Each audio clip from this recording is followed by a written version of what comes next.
तब से नए कपड़े पहनकर आप शपथ ले लेते हो। उस वक्त मतदाता सूची का विरोध नहीं करते हो, और जब मुंह की पटखनी पड़ती है बिहार की तरह, तब मतदाता सूची का विरोध करते हो। माननीय मेरे दोहरे मापदंड नहीं चलेंगे लोकतंत्र में। जब आप जीतते हो तब चुनाव आयोग महान है, जब आप हारते हो तो चुनाव आयोग निकम्मा है, बीजेपी का कहने पर चलता है। जब आप जीतते हो मतदाता सूची अच्छी है, मतदाता सूची अच्छी है, और जब आप हारते हो तो मतदाता सूची खराब है। मान्यवर, मुझे कोई आपत्ति नहीं, इस प्रकार का भ्रांति फैलाए तो फैलाए।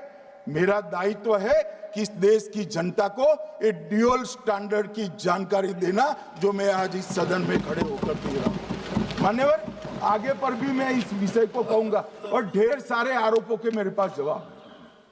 जो 3 प्रेस कॉन्फ्रेंस में, एक सादा प्रेस कॉन्फ्रेंस, एक एटम बम वाला प्रेस कॉन्फ्रेंस, एक परमाणु बम वाला, ये तीनों में क्या हुआ, इसके सारे जवाब मेरे पास है। मान्यवर, अब ये कहते हैं कि 2-2 जगह है, 2-2 जगह मतदाता है। मान्यवर, किन किन लोगों के 2-2 जगह मतदाता, मैं इसमें जिनके नाम 2 जगह रजिस्टर्ड है उसका दोष नहीं निकालता मैं, क्योंकि एक जगह से कोई व्यक्ति दूसरी जगह गई तो 2010 के बाद इसको डिलीट करने का अधिकार आरओ के पास से ले लिया गया। इसके कारण ये विसंगतियां खड़ी हुई है। किसके हैं? श्री प्रशांत किशोर जी के 2 जगह मतदाता है, पवन खेरा जी का भी है, तेजस्वी यादव का स्वयं का है, टी सिद्दीकी एनआईसी केरल के नेता का है, मान्यवर संजय सिंह आप पार्टी के नेता के हैं, एक किशोरी पेडनेकर यूबीटी शिवसेना के हैं, इनका भी है। मान्यवर, सामान्य गलतियां हैं, क्योंकि एक नियम आ गया, जिसका जब वोट काटने का जिसका अधिकार है उसको रोक लिया गया, तो आरओ वोट काट नहीं सकता था, इसलिए 2 जगह रह गए। अब वही एक गहन पुनर्निरीक्षण से सुधरना है, मगर आप गहन पुनर्निरीक्षण को वोट चोरी कह रहे हो।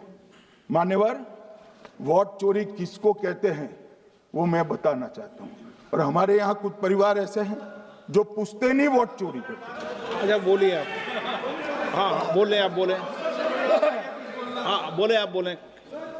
स्पीकर सर, मेरा कल एक सवाल था, जो हिंदुस्तान के इतिहास में पहली बार डिसीजन लिया गया कि इलेक्शन कमीशन को, इलेक्शन कमिश्नर्स को फुल, हाँ नहीं फुल इम्यूनिटी दी जाएगी। ठीक है, ये है ना, इसका जवाब इसका पीठ में खत्म नहीं किया सर।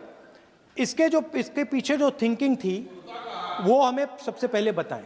ठीक है। दूसरी बात, नहीं हरियाणा की जहां इन्होंने बात की, इन्होंने एक उदाहरण लिया, वहां पर अनेक उदाहरण हैं। वो भी आपने दिया था ना, 19 वो भी आपने दिया था, इसलिए दिया वो भी 19 लाख वहां पे फेक लोग, वो उदाहरण आपने दिया था, इसलिए उसका जवाब दिया।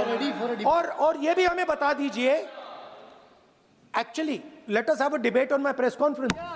Let us go. Let us have very good idea.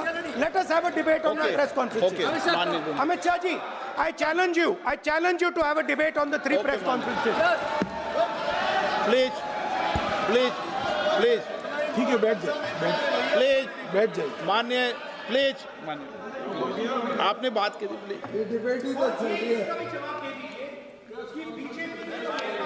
Uttar Pradesh में और हरियाणा में दोनों चुनाव में वोट कैसे दे रहे हैं, प्लीज ये भी जवाब दे दीजिए।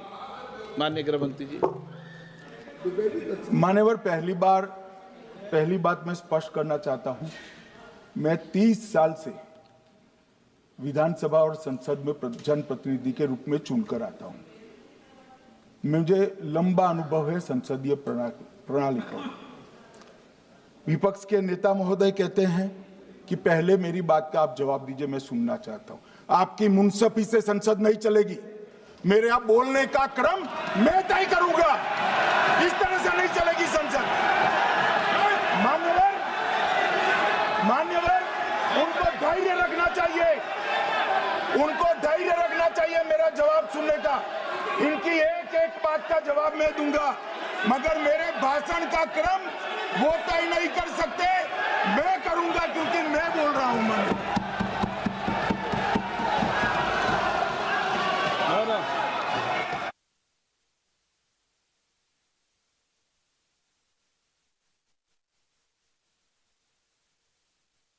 एक मिनट गृह मंत्री जी, एक मिनट गृह मंत्री, क्या गलत बोला उन्होंने? उन्होंने यही बोला, आपने जो बात उठाई है मुझे कब बोलना है मैं तय करूंगा, यही बोला ना। उसमें क्यों उत्तेजित हो रहे हो आप? हाँ, आपके 2-2 मिनट में खड़े होने से थोड़ी जवाब देते रहेंगे। नो, माननीय गृह मंत्री नहीं होगा। मैं आपको फिर मौका दूंगा, आपको मौका दूंगा आपको। आप बोलिए, हाँ बोलिए सर, ये बोलिए। आपने अगर अमित शाह जी का रिस्पॉन्स देखा तो ये कंप्लीटली डिफेंसिव रिस्पॉन्स है, ये घबराया हुआ रिस्पॉन्स है, ये डरा हुआ रिस्पॉन्स है। अब सुनिए पूरी बात, प्लीज मानिए। नो, सच्चा रिस्पॉन्स नहीं है। माननीय गृह मंत्री जी, मान्यवर आपके चेहरे पर बैठो मान्यवर, आपके चेहरे पर चिंता की लकीरें मैं देख रहा हूं कि मैं क्या बोलूंगा। मैं उनके उकसावे में नहीं आऊंगा, मैं मेरे विषय पर बोलूंगा। मान्यवर, मैंने इतना ही कहा कि मैं मेरे भाषण का क्रम मैं तय करूंगा। मेरे भाषण का पहले क्या बोलना, बाद में क्या बोलना, मैं तय करूंगा। और मैं मानता हूं कि हर एक वक्ता का ये अधिकार है, उनका भी है, मेरा भी है। कल वो बोल रहे तो हम ऐसा थोड़ी ना बोले आप झूठ क्यों बोल रहे हो, हम नहीं बोले, नहीं बोल सकते साहब। वो माननीय विपक्ष के नेता है, वो बोल सकते अपना भाषण। मान्यवर, और मैंने तो ये भी कहा, मेरा पूरा भाषण छूट कर कुछ बच जाता है तो आप पूछिएगा, मैं जवाब दूंगा। मगर अब धैर्य भी चाहिए और सुनना भी चाहिए, दोनों चीजें करनी पड़ती है। मान्यवर, वोट चोरी का कोहराम बचा। मैं वोट चोरी किसको कहते हैं वो बताना चाहता हूं। वोट चोरी के 3 आयाम हैं। एक तो मतदाता नहीं है, मतलब योग्यता नहीं है, और आप वोटर बन जाते हो तो वोट चोरी माना जाएगा। दूसरा, आप गलत प्रकार से चुनाव जीतते हो तो वोट चोरी माना जाएगा। और तीसरा, जनादेश को डिफाई करते हो, मतलब वोट के विपरीत आप कोई पद प्राप्त कर लेते हो तो भी एक प्रकार से वोट चोरी होता है। अरे सुनो ना, क्यों जल्दबाजी करते हो मानिकम, क्यों? अब मैं 3 वोट चोरी की घटनाएं बताना चाहता हूं। सबसे पहली घटना हुई, आजादी के बाद देश का प्रधानमंत्री तय करना था। तय कौन करना था? तो उस वक्त के जितने प्रांत थे, इसके कांग्रेस के अध्यक्षों ने, उनके एक वोट से तय होना था। अब 28 वोट श्री सरदार पटेल को मिले और 2 वोट जवाहरलाल नेहरू जी को मिले।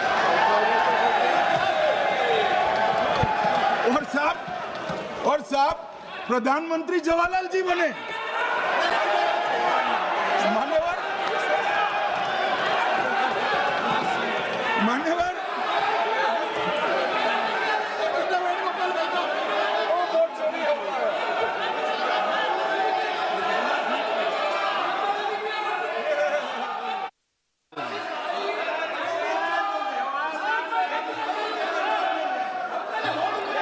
प्लीज माननीय गृह मंत्री जी, प्लीज।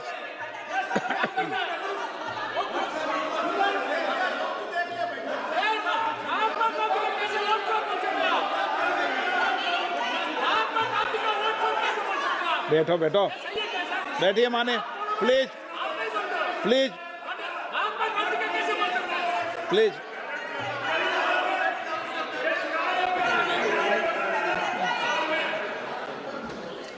मान्यवर, दूसरी, प्लीज बैठिए माननीय सदस्य, प्लीज। हर बार नहीं उठते, बैठिए।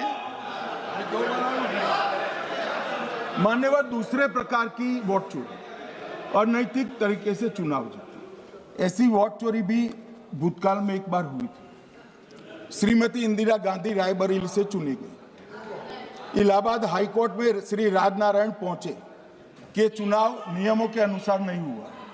इलाहाबाद हाई कोर्ट ने ये तय कर दिया कि श्रीमती गांधी ने उचित तरीके से चुनाव नहीं जीता है, हम इसको रद्द कर दें। मान्यवर, ये भी वोट चोरी थी, बहुत बड़ी वोट चोरी थी।